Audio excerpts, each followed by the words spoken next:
And welcome to the Raw Preview. We are the Dudley Boys of What Culture. I'm Adam Wilbourn, joined by Michael Hamflett and Michael Sidgwick, here to look ahead to tonight's episode of Monday Night Raw. But before we get into it, if you're a fan of this sort of thing, make sure you subscribe to WhatCulture Wrestling on Apple Podcasts, Spotify, Amazon Music, and YouTube. We do daily wrestling podcasts where we not only review Raw, but also SmackDown, the show formerly known as NXT 2.0. AEW Dynamite, AEW Collision, pay-per-views, premium live events. We have interviews, roundtable discussions, and a round of the week complete with a bloody good quiz, of course, on WrestleCulture. As I said, though, joined by Hamflett and Sidgwick to look ahead to Raw tonight and the go-home show ahead of Saturday night's main event. Hey, you can have a few of these dream Raws coming up. Next week's the absolute dream of me. Get 2 bullet points, and there's not even a thing announced for the show. Already got them on the podcast copy next week. This Saturday 3 actually, because it's The Rock returning next week, of course. And of course, the Rumble go home. 20+7. That's the whole Raw taking care of Goldberg's return. Oh God, yeah. That now. Preview, if anything. I'm interested in the match, the WrestleMania rematch they build it as, but it's far more interesting as this thing happening right now than it is a WrestleMania rematch. That was what you used to brand it as when you had nothing to talk about with the wrestlers, but this is a decent story. Sidge, I can't remember if this is over the desk or in the office, but the comparison was fair. There is already a seeping Battle of the Belts quality coming into this Saturday night's main event hype this time around. But I really, really liked the Gunther Jey Uso stuff last week.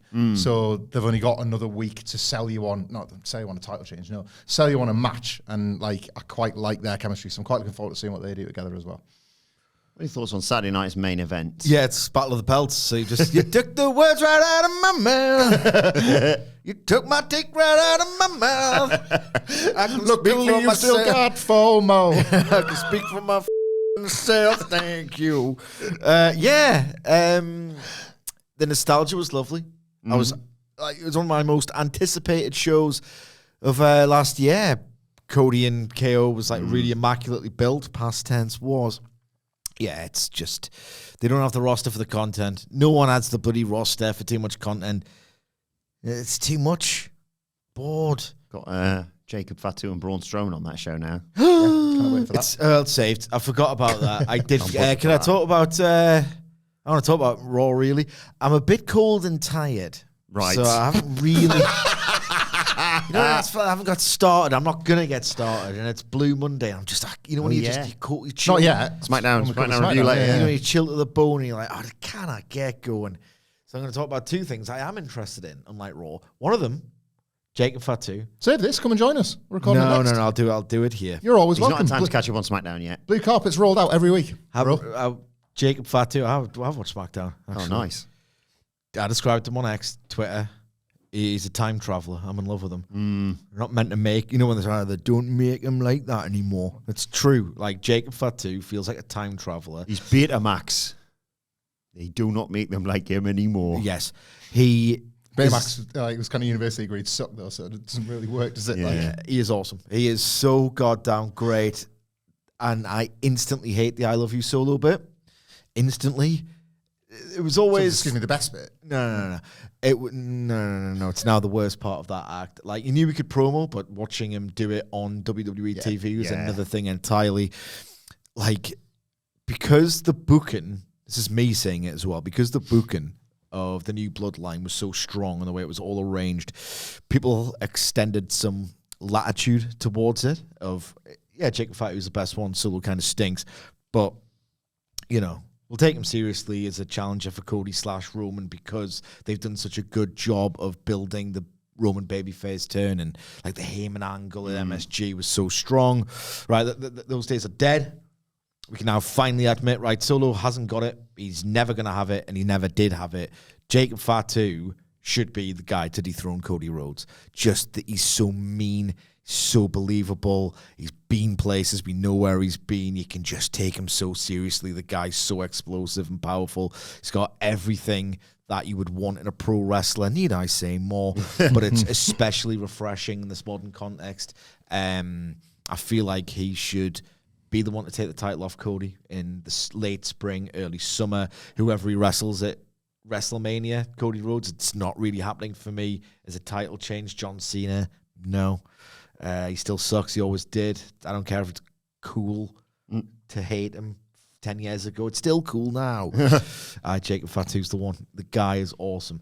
The other thing I want to talk about very briefly is one of the reasons why I'm so tired is because I'm an idiot.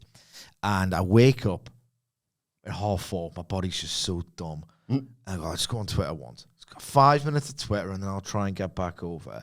And I watched the live feed of GCW absolutely crapping that mattress. Absolutely crapping that mattress. And I've got a theory, or rather a bit of fantasy booking. It seems to me like the more ambitious GCW gets, the worse it is for them. Run the garden. Let's see how far the Schadenfreude can go. Like 500 tickets in the world's most famous arena. If I hadn't read from a reputable outlet that PCO thing was a shoot, I love these wrestlers, man. They make the shoots look like works. Yeah. I'll just make this really theatrical belt smashing angle. No, he's just done it. He's just so wrestle brain that's his way of shooting. Come on, leave it. It's not worth it. Take this microphone. Yeah. Awesome.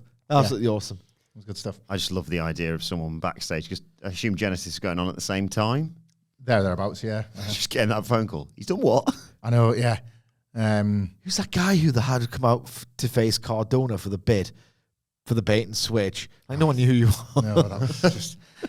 I think this PCO stuff, some of the other headlines coming out of this GCW show while we're on this, I think the headlines far more suited to GCW than they were the last time they ran Hammerstein. Last time it was like, well, shouldn't have ran it. That was boring. Like, this is this building. That was in there too long. Yeah, this is this building that people wanted to look at, and you've made it look worse, and the show's dull. And you've made some questionable booking decisions, and there was actually a platform, and you've kind of wasted that platform. There's a different kind of pressure this time around. It was like, we'll show them. Yeah. We'll show them. It's like, you showed everybody. But like, there's a sort of, there is an outlaw vibe around GCW, which is what they shoot for. Yeah. And I don't think they necessarily got it the way they intended, but the vibe is there nonetheless. So I think... They're a gift. Yeah, they are. Gift. I'm glad they're around GCW, and for better and worse as well, because you get these... wrestlers, they have obviously, and they've used ECW in the branding. There's like a lot of sort of, you can tell there's a lot of like connective tissue between the way they've tried to exist, to ECW. That's probably where the comparison ends, and yet it is. Yeah. They've never been state of the art creatively, and like it's a lot more synthetic in its production and all that kind of stuff. However, like ECW, when there were two kind of financially thriving North American mainstreams, and then things start like going off the rails a little bit, you are absolutely glad to have them around, and you kind of can't wait to see which wrestler drops down from da big leagues and which one makes a surprising leap up and stuff like that. So as a purpose-serving entity, I'm grateful for GCW. Good, just good. Brutally speaking, more than TNA. Like, honestly, like more than TNA. Just good for a nice little half-hour scroll on Twitter. Yeah. But circling back to the Fed, nothing more on Gunther, Jey Uso, really. Like you say, they've set it all up of Gunther saying, I'm going to kill you. Yeah. And Jey Uso saying, well, good luck. And the other match, of course, from Raw is the IC title match, Braun Breaker versus Sheamus. Again, they really need to hammer home here. Oh, criticism. Sheamus has never won this and wants to win this, and it's all on this. I don't think they will, because this doesn't feel like the show where anyone's going to believe that he's going to get it done. There's that story to be told. They've done a good job of telling it in the past. However, they're throwing this one away, aren't they? They're throwing this one away in a big Braun Breaker win. I suppose the timing of it is, well, he loses upwards and suddenly he kind of becomes an interesting dark horse for the Rumble because he's not got a belt anymore. I just cannot see it. I feel as though if they were going to do the Sheamus Intercontinental title story, you'd know it's when it's going to happen. We'd already be talking about it weeks and weeks in advance as this being the week. Jey Uso tonight, they haven't announced it, but if it was up to me, I'd have Jey Uso wrestle and beat Ludwig Kaiser. He's cutting a promo, I think, at the bare minimum. They've done some WWE terminology of... Jey Uso's now in your city or something like that. I thought last week was fantastic. Like, honestly, having Gunther is one of the few wrestlers, you mentioned John Cena, Sidge, that can actually do the John Cena template, and he does it better, which is sort of ripped the piss out of some of his opponents because of how much better he believes himself to be. That goes against that normal traditional template of put your opponent over, but then put yourself over. Yeah, you're not meant to think John Cena was an arrogant prick. Yeah. You are meant to think Gunther is. Cena got it wrong over and over again, but Gunther seems to have mastered that. And he does slyly put the wrestler over as well. Yeah. But you always come away kind of marveling at Gunther's confidence and smarm and all that. And Jey Uso was the perfect wrestler to do that against. You've seen Gunther sort of boldly, I guess, slaughter a few sacred cows, talking about Hall of Famers and just... That's not a WWE I liked. Like, I want nothing to do with that. I'm the world champion of this WWE, and I'm like, this WWE is ran by me, and I, as a result, like, will dictate the terms of this WWE. And Jey Uso, you don't fit into those terms one bit. So I love that dynamic. Again, I think it's perfect for Saturday night's main event because the result isn't in any doubt. You just want to kind of see how close Jey Uso can run Gunther again, so you can consider, well, he's not going to win the Rumble, but might he? Like, sort of earn your respect into getting another WrestleMania match. All that sort of stuff is in play for Jey Uso, even if you don't believe he's going to win the belt. So, like, I'm kind of into him tonight, firing back a bit. Like, I would like to see him wrestle and win, and Kaiser's, is the perfect guy because it's making the point that I can beat you, mate, so I can beat you. But a promo last week. If he beats... Yeah. That's right, Sid. If he beats Ludwig Kaiser... That's right. And that result happens on Saturday night. Yeah. He was flustered. Keep the same energy. It was I'm good. not even fighting for AW, who cares? He did a good job, Jey Uso, last week of kind of selling on the fly that he had been a bit rattled by Gunther's remarks. He's not going to be that this week because he's going to come out full of confidence. He's going to get his entrance. He's going to get the people back with him. So this is his opportunity, I guess, to sell, not us, we know he's going to lose, but sell enough people on thinking that he can win the title. I think Gunther should do Jey Uso's entrance tonight. Oh, my God. No, like the music plays, everybody gets really hyped, and then it's sort of Gunther with a big smile. Comes through the crowd as well. Just walks through, everyone. Yes! Music stops dead. Yeah. Here's something. This glass, if you're watching on YouTube, how do you describe that? A cup. How would you describe this cup? Mostly empty. Mostly empty. Well, it's actually half full. Ah! Because, far be it from me to be the positive guy, right?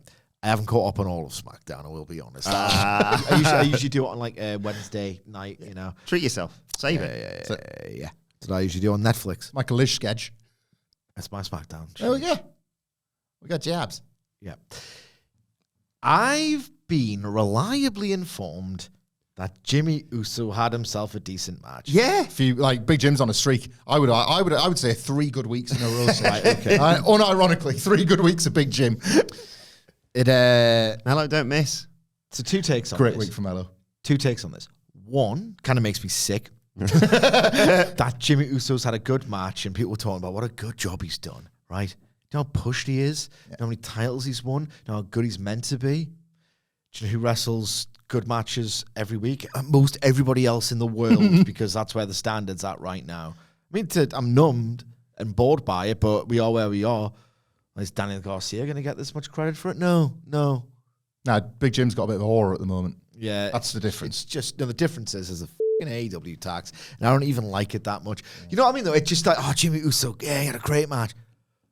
I tell you one thing, I'm not bloody wrong half the time. If you are a her and you turn it around for 1 week, and it might even be 1 week in 9 years, like, it's the cheat code Natalia, to get over, like the Natalia principle. Yeah. It's ridiculous. Why do we do this? I don't do it. I've got standards. Isn't it a version of recency bias? You just want to like. I do like recency bias, but no. It's one thing, but this thing that I realize. It's just have some standards here. But I am making a point as well, right? I'll just pat myself on the back for my Natalia principle, which is going to become in the lexicon. Obviously. I like it. Is that maybe I like it. Maybe Jay is going to watch that and think a competitive spirit. And think, you know what? I'm going to have a good match for once. What do you think about that? I won against Bron Breakker last year. I can do that once every blue moon. I think there is a certain irony. It's a little bit tragic, but fair that both of them could have this like competitive streak to be better singles wrestlers. One of them should have a good match, and then he can create a little infinite loop scenario. Well, no, they'll both have these like half decent singles matches in this sort of like spirit of like competition with one another, and then Triple H will be like, right, big plans, Usos tag reunion at WrestleMania. You fucking what? Like we're doing our best. Yeah, and your best. Guess your best isn't good enough. Your best 1 3/4 stars. Yeah. So get yourself together. You mentioned the WrestleMania rematch. Drew McIntyre versus Seth Rollins tonight. Into this, legitimately into this. They had a like really great opener at WrestleMania. Completely I think we all praised Even it. I like this. We all praised it. Even as I like that. I thought that match type was dead. I thought I never wanted to see another in my life, and they made it entertaining. And obviously, when he's like, we now know that Seth was working hurt, so it was even like a shortcut of a match, and it was still great. So the chemistry is there. But again, WrestleMania Rematch used to be the branding when there was absolutely nothing else to talk about. Here, what we've got Backlash for like 18 years. that was it. Like Drew is now this devil on Seth's shoulder. They'll play up to that, obviously, tonight. Like Seth Rollins has got to rebound from losing to CM Punk ahead of presumably entering the... Has he entered? He's not yet, as he hasn't declared for the Yes, Royal... he has. Yeah, they all declared. So they're both... Drew and Seth. Of course they did, Punk, yeah, sorry. So they're both declared for the Royal Rumble. So this idea that, like, well, I need to beat you to show that I stand more of a chance of winning the Rumble than you. What are you laughing at? I just thought I had a flashback to remember when, around this time of year, someone in the middle of a match would throw the other person over the top rope, and Michael Cole would remind us if that happens at the weekend, they'd be out of the Royal Rumble. Yeah, Thanks, you were Michael. too stupid to get it. now, just... Oh, that's an elimination. That's what it looks like. Both feet hitting the floor. It makes sense. So, yeah. It just makes sense. Seth, this is going to be better than Seth and Punk. Like, there's no divided crowd, I don't think, here. So, like, Seth Rollins gets to play babyface, and then you Actually, like 4.5 stars then, basically. When Drew was turning, like really early doors, so sort of late 2022 when he was turning, he was still working babyface, and then he was folding in a few heelish choices into the finishes. There was a few weeks in a row where there were some really cool finishes that gave Drew sort of plausible deniability. It wasn't cheating. It was bending the rules a bit, but not cheating. You could do that with Seth tonight, and Seth beats him. And then Drew McIntyre gets to be a bit of a carrying cross type and be like, good work. You've been... Yeah. I see you've been reading up on my teachings. And like you can deliver a clean finish where Drew can get beat, and he can be pissed off, but it's like, well, I lost, but Seth showed me something else tonight. I'll catch your ass down the road. I'm into this. You like this, don't you? You like these two at WrestleMania? No, I don't. You did at WrestleMania. Oh, right, not this one, though. I've been saying for weeks that they are, like, pretty low down on... If I'm putting those cards together, are these even on it? I mean, they're on it. They can be in the Andre if they want. There you go. But no. Tag team, look a bit alike. It's weird, though. It's like if you... I talk about my whiteboard, my discipline and my rules, and last year... when Seth was nursing an injury in sort of the match that they could have been nailed on to have an 18 to 22 minute match where you're like, no one cares. This kind of sucks. But, you know, rules drive creativity. And the rule was, well, you can barely move because your knee's knackered. So let's be inventive with this and let's just have a nice little sprint. Get the hell out of there. I thought it was really, really well done last year. I doubt this will be the same standard now that Seth's healthy.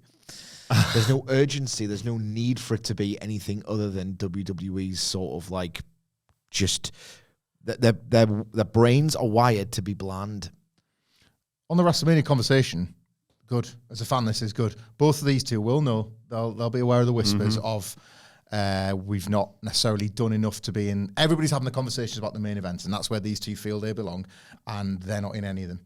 You know, when you sort of meant your hypotheticals, we've already done this podcast. Like, there's no chance they're doing a night two exactly event right ever. No. So they will know that, and they will hate that, or at the very least feel like a certain degree of contempt towards their colleagues. Yeah. Like it's this is what you want as a fan. Like if either of them can show something here or show something in the Rumble that talks somebody in creative into thinking, no, we need to like campaign for them to get something bigger and better WrestleMania. Like they might get singles matches, but right now I wouldn't even say anybody is excitedly booking the singles matches. Seth and Drew McIntyre, it's reasonable to assume, are in some WrestleMania plans, but that won't be enough to them, and they'll want more. And the characters, at very least, and the story that they're telling with Seth potentially turning heel or kind of not being able to know who his friends are anymore with the likes of Sami Zayn and everything that's happened with Roman Reigns, the current tree and all of this, they'll both want in the conversation. And this is, like, I think it's an interesting time to watch wrestlers like this, if not for the story they're telling in the ring, but the reality of the Shark Tank, the competitive locker room. I think we'll have a 3.5 star match that goes on too long. Very possibly. Punk is the guest ref? What, tonight? Yeah. Ref bump. Is he even working the show? No idea. He makes his town, so obviously he is. He makes his town, Sid. You just negotiate a contract in which you only have to make a certain amount. He makes the town. That's kind of what makes me a wrestling genius, perhaps. Lanny Poffo was best in the world, is he, in 1996? It's the best in the world of something. Second is up. Yeah, That's right. I realise I mocked the thrown over the top rope thing, but I do sometimes miss Banter Drew when he was on that run to winning the Royal Rumble, of course, a few years ago. If he threw Seth over the top during this match and he said, if that happens next week, you're at the bloody Rumble. Right. I'd quite like that. They love that little mid-match soliloquies. Or you should tweet during the match as well. Drew. Drew doesn't seem like he's here, is he? Let's see. I don't know. We'll see. They've both had their run-ins recently with Sami Zayn, of course. He's set to cut a promo. That's all we really know. Is this him announcing himself in the Rumble? I think so. They've, to be fair, they've made a sort of, at the moment, it's a bit of a rod for their own back because it's like everyone that is announcing is a main eventer, a Hall of Famer, or an ex-world champion, or whatever, and they're clearly building this idea that this Rumble is the biggest ever, so that it can be the biggest main. It's promotion. So anybody announcing, not sold out yet, of course. The Rumble. Go on. 53,000 or something. Yeah. But they're making this deal where everyone that's announcing is a big name, and Sami Zayn is putting himself in that conversation. Rightfully so.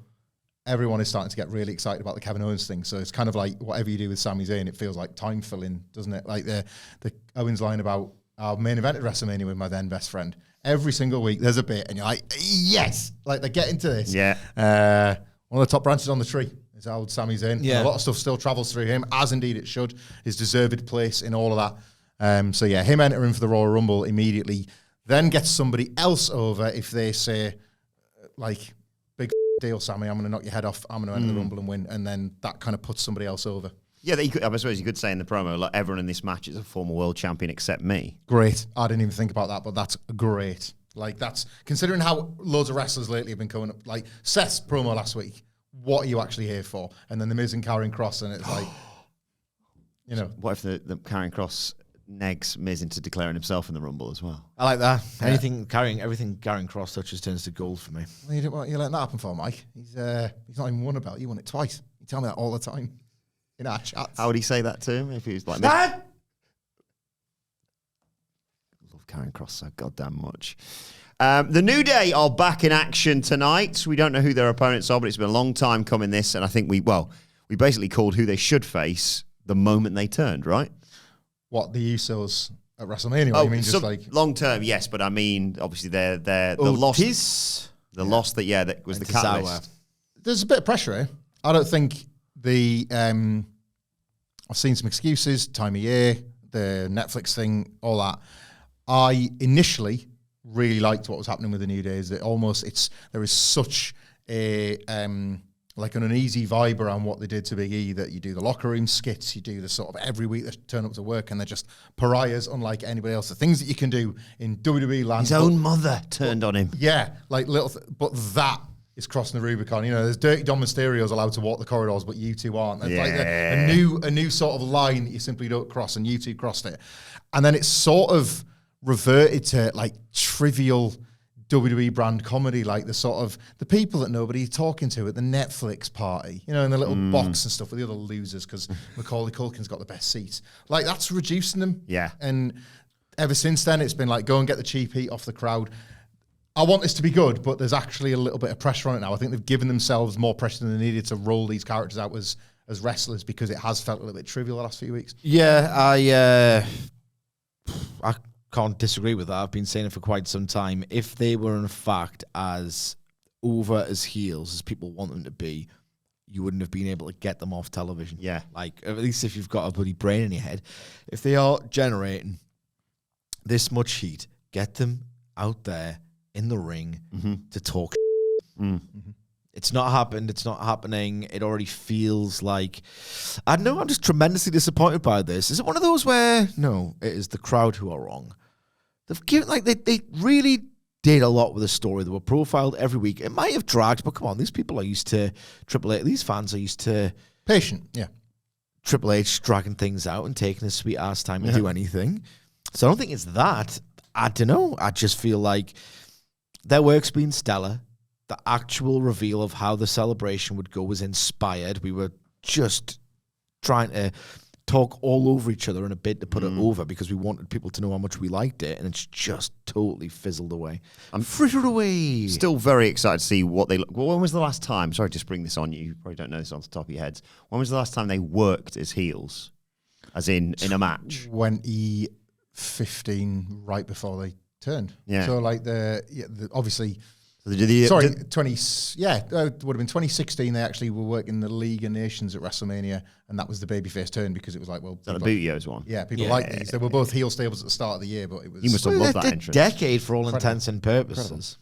Kofi Kingston kind of never worked as a heel because even when the New Day knew, like Xavier Woods always said, as soon as they were given these characters, he was wise enough to know this will get us booed in the end. We just have to ride it. We need to be so over the top. The idiot Vince thinks, thank you for following my instructions. I can't wait for you to be top baby faces. And Woods is telling them we're going to be heels in months. And sure enough, WrestleMania weekend comes around, the hardest of the hardcore, New Day sucks. And Woods is like, yep, exactly as I thought it would. Now they're going to turn us. And they did. But Kofi and Big E never stopped being Kofi. It was Woods that knew how to kind of be a bit more of a snarling heel or a little bastard or whatever. And then there was 1 week on Raw, I think might have been John Cena actually, where the three of them just like let a beat down at the end of the show. And it was this idea of like, right, what is it? Because it's time to get, if you're baddies, it's time to get mean. And outside of that, Kofi never really stopped being Kofi. Now is when you're getting Kofi as a heel truly for the first time. Yeah, I don't know how they're going to play it. If I'm Kofi, a lot of the New Day stuff wasn't actually that funny, okay? And it was fine though, because if you're a grown up and you decide to act like a grown up, you could say, right, this is good. Over's over. I was a little bit like Hamflett is now at 39. We're on our 30s fact. Was that right? Okay. Yeah. I'm not necessarily, they're not my guys. I'm not loving this. This is not for me. But it's so undeniable how over they are. A lot of the stuff did trend towards a little bit irritating at times, but it was just so overwhelmingly over. And I was so impressed. We've talked about this extensively. I was so impressed by how they were able to get over and stay over in, of all systems, that one. Yeah. But because it trended and was a little bit irritating at times, they can just dial up that sense of obnoxiousness and just lean in all the way tonight on Raw. I'm excited to see how they work, whether they do the old spots and then take it away from people, or they've just got an entirely new move set, and I'm not supposed to say that. Say whatever you like. Or whatever. My other idea I had for this was, they obviously could beat Otis and Akira Tozawa to sort of reset the balance. It should be. They've interacted a lot backstage as well. Or they take on local competitors, beat the crap out of them, so much so that when the referee counts, they go, no, I want you to count to 5. Oh, nice. Wilbourn. That's nice. Wilbourn. Call me butter, baby. I'm on a roll. Well, the midnight hour was always I love that. Like the elevated. No one will get it, but I do like it a lot. Well, we will. I was thinking Big E because I thought, because the big ending was always like the elevated. Sorry, the midnight hour was always the elevated big ending where it's just like, well, he kind of falls backwards, bumps himself. But yeah. The injury to Big E was Ridge Holland's overhead belly to belly throw. Yeah. What if they incorporate, like Xavier Woods is freakishly strong, isn't he? What if they incorporate that as like a new tag finisher and they're fighting like local jobbers and Woods is like, I can send him miles across the ring, and it's like the commentator just hit hard with that. It's like that move was the one that put Big E on the shelf, and now they're polishing teams off with it. Like it's their new impact finisher. There's certainly a lot of material here. Yeah. From one legendary stable to another, Pure Fusion Collective taking on Damage Control tonight. Whatever. You could have led with either stable. Is the punchline? That's how much I'm interested by this. Kairi Sane possible return here, of course. They took her out around Christmas When's time. Friday night. And they also, the PFC, have got one eye on the new IC champion. Yeah, they're going to win. Zoe Stark is going to get the pinfall because they're lining her up as the first losing challenger to Lyra Valkyria. So maybe wrestling stinks, doesn't it? Maybe she pins Dakota Kai. It's just so predictable. Because Dakota Kai really wanted that last week. Lost. Match was good. She's proven herself. You could run that back at Mania, you know. like reverse sort of loser streak thing. Like she's got to lose a little bit more, and then you kind of like really start building. The sympathy is with her now. Absolutely. I don't sense everything can be just frittered away. But like last week, Dakota Kai's always had Frittered away. an audience. Fast lane. Here's something. No, it's nothing. No, it's something. I don't think Dave rated it Last week. that much. I didn't see it. He rates everything 4.25 stars minimum. Yeah. What's he doing? You sure didn't? It's going to go on Jimmy versus Never Melo. beating the allegations, is he? No. Also tonight, they are, of course, in Texas. Freaking Nami Toyota was better than that. We've been here, the American Airlines Center, Nice. as I like to call it, the Naughty American Airlines Speak for Center. yourself. Do what? Do that one again? The Naughty American Airlines Center. If you know, you know. You don't know, do I you? don't know. Wow. JBL returns to WWE, fresh off his appearance at TNA Genesis, of course. Aye. Yeah, well, we've started. This is the business relationship. Yeah. Yeah, you're cheering now. Wait till Tuesday. Cool as bloody Brazos monkeys in here, isn't it? I don't like any of this. I never liked Bradshaw. I think his SmackDown title run's one of the more overrated bits of 20 years of from WWE. Like, didn't rate it then. He cut the odd good promo. Who didn't? Like, the matches are terrible. Like, they're kind of, he was a honky-tonk man, world champion, and somehow made Triple H's Raw look better by comparison, because at least he was getting Batista over here. Like, so I got... He only held it, of course, because Triple H didn't want to work Tuesdays. Indeed. Shut up, cowboy, sir. Like, I got just no love for JBL, nostalgic or otherwise. Got two words for you. Matt freaking Hardy. That's three. I still think it always makes me laugh, the edge sell of that. That's three. Last good thing he ever did. I mean, And the match with Big Bill was Harry. speaking of last good things like they ever did, like everything we take the piss out of The Undertaker for on this podcast, that's Bradshaw. Bradshaw with even less matches and less over gimmick. Like, he's the one holding the gavel. He's got to get for the day, man. Like, he's been involved in this TNA/independent wrestling thing where he rocks up, kind of playing one of the last outlaws. He interfered. Where we heard that 12 months ago. He interfered, if you're unaware, in the Hendry versus Nemeth world title match. Again, chinning Ryan Nemeth. But he attacked Joe Hendry the last time. Yes. So there seems to be some sort of, like, there's a new problem between JBL and Nemeth, whereas previously he was kind of on Nemeth's side. He's been rocking up and clothesline. Other people maybe announced for the Rumble. God, state of Another that. world champion. Yeah, and that's why I could see why they would do that, and then it exists to set up a spot, possibly with Joe Hendry, now that he's a champion and he's certain to appear in that Rumble as well. So maybe this is TNA business compromise stuff where they're going to build to something with Nemeth, Hendry, and To Bradshaw. compromise with TNA. Well, no, but they're going to use the the Rumble. Fed. They're going to use the Rumble for that. They They don't have to do nothing. But they put Mickey James and Jordan Grace. This is not even new territory now to have a TNA world champion in this match. So if it's just tell some, TNA to jump, and TNA will say, well, how high, sir? I certainly would. Certainly would. You see who else showed up on Genesis? So you had the NXT Tag Team Champions, of course, Axiom. Native Fraser. When I'm cleaning windows. Yeah, I know where you're going with this. I'm happy. Cora Jade Yeah. confronting Masha Slamovich, That's of gonna course. stink too. I'd sign Masha Slamovich. That's what I do. I don't want any of this. And So then I on, think the, that's why it's all happening there. It's basically quasi-developmental. Fingers crossed. and on the kickoff show, of course, Adonis Lee, one of my favourite appearances. I thought you were teeing up the Hardy Boys bit. Oh, no. Because I was going to... Wilbourn's going to go into a permanent denial state over that until Matt Hardy appears in the NXT arena. Fraxian versus the Rascals on Impact this week, of course. But yeah, Adonis Lee, Ashanti popped up. Yeah. Having a good week. His lady. Well, he lost, but, apart from that. He's arrived at TNA and he's like, "What? This is a wrestling company." More women. So Hamflett has done his, links and potential pathways into WWE for this new JBL character. He could just simply be JBL, just like you remember him. Just like you remember him. Yeah. So So I it's- remember him in Triple H's run. I just beating him up. Why does some Americans say him instead of him? I remember him as the guy that like was going to help elevate Baron Corbin. Then he just browbeated him, like talked to him and like left him. Yeah. In this sort of quite spiteful early Triple H. I don't like you, Baron Corbin. I'm going to illustrate that on television. Baron Corbin, he sold a few frigging tickets to that GCW show. Somebody bloody had to. Like, yeah, that's what I remember about JBL's last run. Sucked like all of them do.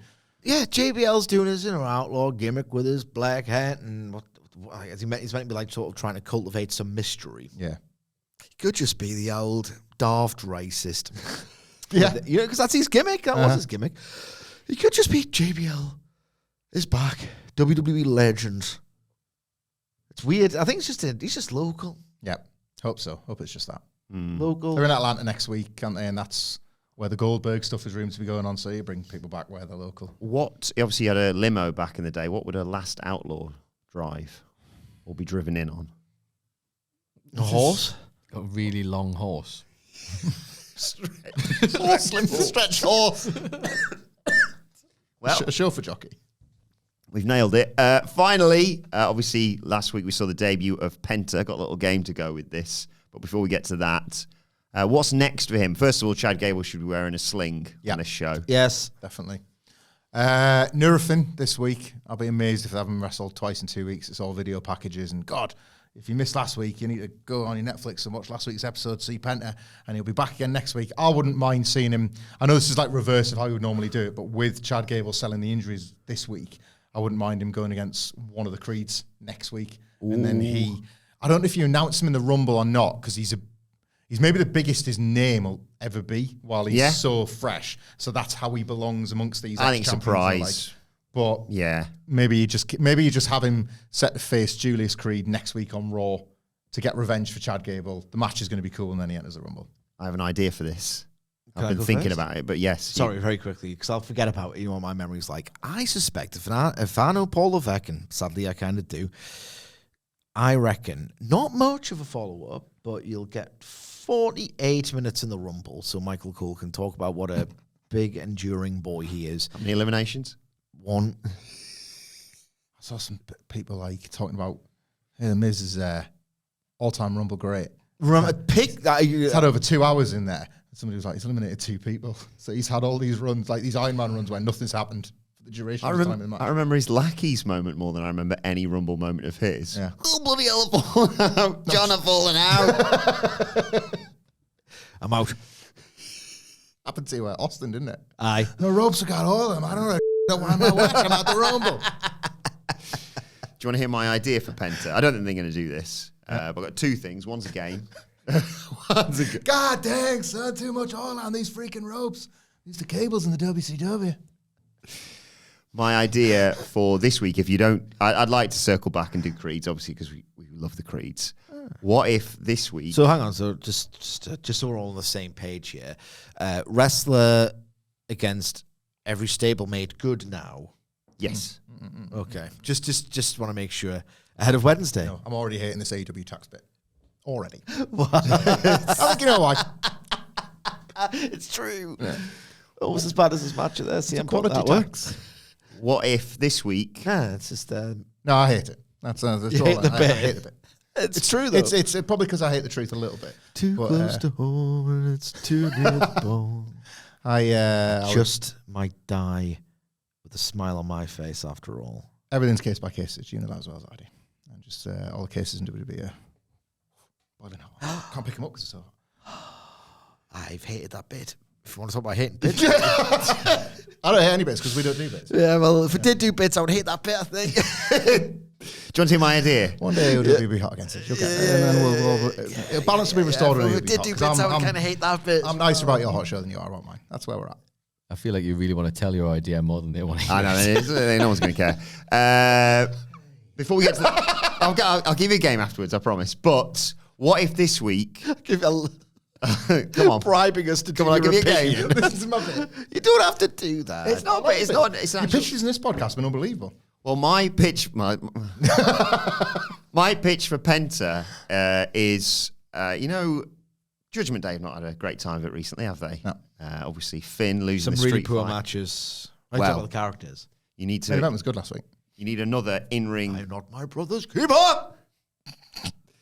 another in-ring star to go up against Penta. So what if this week... Remember last week when Dominic Mysterio was like, everything all right, love? And she's like, I'm fine. Yeah. What if, as revenge, because she wasn't fine, she goes, in fact, I'm so fine, I've got you a match. I've got you a match against someone, and it's Penta. It's a continuation of his bit from last week. I mean, I love it. But I still like it. I still like it. Yeah, I love it. But Triple H will see Penta next to Mysterio and insist they become a tag team immediately. Good point. So best keeping them as far away from each other as possible. Well, then again, yeah, I suppose Ray could see him kicking the crap out of his son and say, Penta. Hey, you all right? Yeah, Leah was doing that a bit when Kevin Owens was beating up Ray, wasn't she? She was like, get the character, mate. Like, your dad's getting decked here. Stop Paul London in him. But if it's not nobody or Dominic Mysterio... It's time to play the game! Time to play the game! Ha ha ha Fine. Which legend should Penta face? Bring some more legends back. I have the WWE alumni page open in front of me.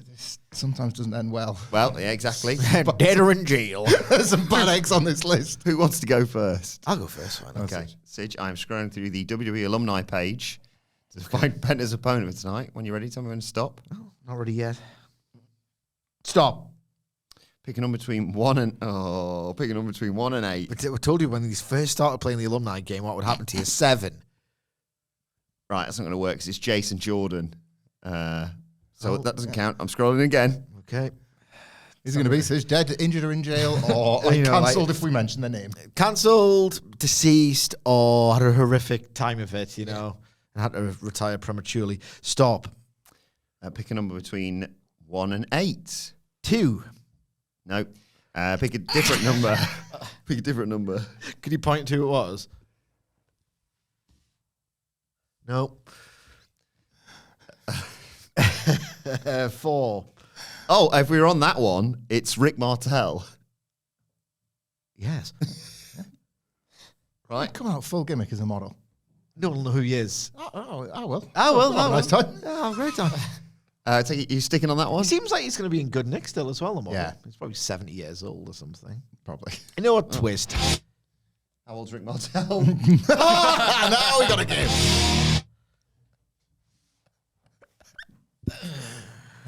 So he was obviously older looking. He's one of those who's probably 18. It's so sad, 1989. It's always the way it's the about it. past. So he was in the AWA. So he was one of the underrated AWA champions. Who the timing was never right. So he's pretty polished by the late 80s. So it's not like a Sting situation. And Sting was still only 63. I reckon Rick Martel is 67 years old. Yeah, that's a really good shout. I'll say 65. Michael Sidgwick, you are closest. 68. Yeah. Bring him back. Bring him To back. lose to Penta. So you sticking or twisting on? Twist. Okay. I'm scrolling again. Stop. Picking on between 1 and 12. 11. That's not going to work because that's Taz. Do you want to pick a different number? 10. Tay Conti. 9. Tatanka. Not Andrew Pollard. 8. Tajiri. Hey, he's still working. Worked GCW yesterday. Bit of an aura battle. Yeah. I'll take the Jiri, why the hell not? Yep. Hamflett. We've done so well so far. Stop. Picking on between 1 and 12. 1. That's Persia Pirotta, so no. 4 from the same group. Primo. Jesus Primo! Primo. I'll twist, thanks. Okay, yeah. Stop. Oh, pick a number between 1 and 8. 7. Michael Sidgwick, do you want to reveal who? And then you're stuck with this one, right? That's the rules. Oh, we can't Persia Pirotta as my first. Yeah, All right, No, okay. so you can't twist yet. Okay. You can't twist of fate. I can't do it. Matt Hardy. Oh no, twist. I thought it was Okay. a good. I think I wanted the Might Jeff happen. Hardy single. Might happen. Might happen. No. Matt Hardy and WWE might happen this year. It might be imminent. They're going to bring him in because you know how much Triple H loves putting Jeff Hardy over. Like he's going to give him one more run. Whoops. And then Matt's going to come on, brother, come see me at work. My heart is like sheepish in the background. Have some dignity. You're Matt freaking Hardy, aren't you? Matt Hardy can never die, and he can't say hello neither.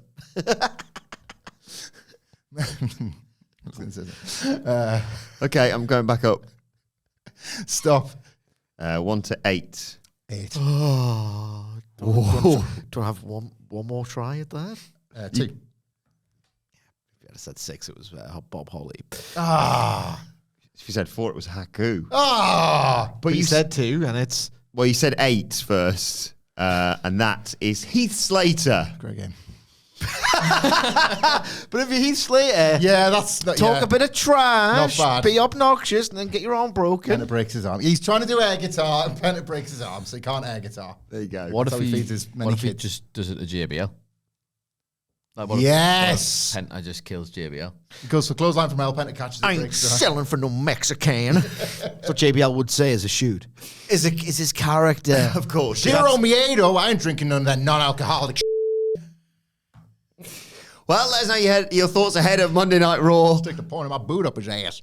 in the comment section So he was all below. about in 2005 and 2004, wasn't it? Bust him open for real. Or on X at WhatCulture WWE, where you can follow all 4 of us. You can follow Michael Hamflett at Michael Hamflett. Michael Sidgwick at M. Sidgwick. follow our brilliant producer Adam Nicholas at It's Adam Nicholas. and you can follow me at Adam Wilbourn. Follow us all at WhatCulture WWE. As I said, make sure you subscribe to WhatCulture Wrestling wherever you get your podcasts from for daily wrestling podcasts. We'll be back later on today to review SmackDown and AEW Collision. But for now, it's been the Raw preview. My thanks to Hamflett Sidgwick. Thank you for joining us, and we will see you soon.